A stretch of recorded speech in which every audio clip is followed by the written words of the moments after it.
Kenyans experienced a night curfew that some was an experience like never before. However, life in town seems to have gone back to normal as the rush to beat the 7 p.m. curfew intensifies.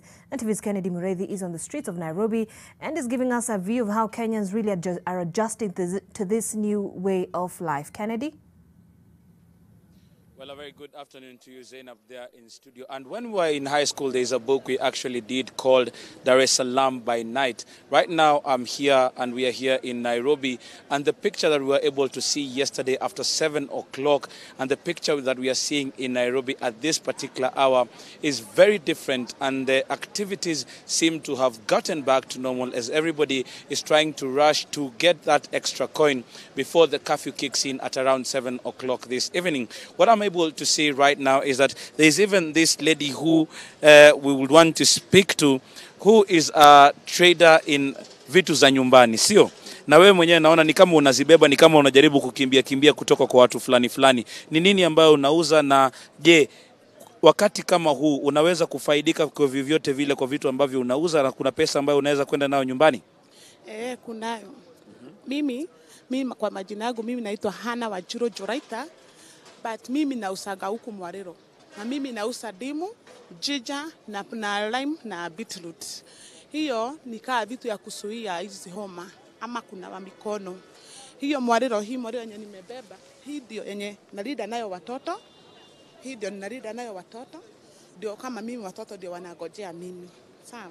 Lakini sasa tangu jana, unajua kuna nyinyi ambao mnauza ikishafika saa moja sana. Sijui kama jana mliweza kufaidika watu wakienda nyumbani haraka. Kuna wengine ambao walipata kuchelewa hapa mjini. Nyinyi je, kuna vitu ambavyo mliweza kufaidika, na kuna tofauti ipi kutoka jana na leo ambapo mnauza?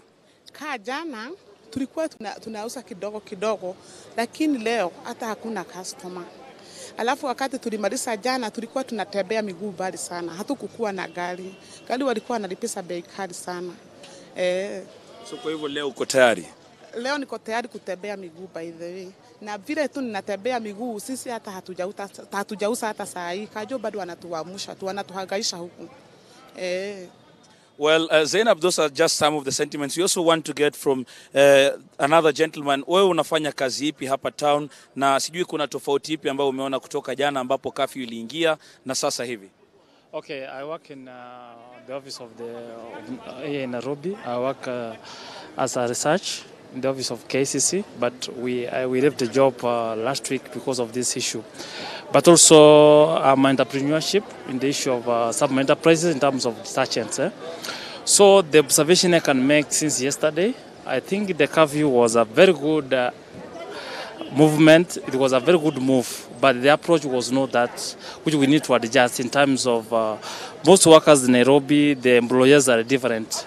So they would have given a very earlier memo to those who embrace some young people, so that they can able to be released from the job early, so they can able to avoid this kind of the crash.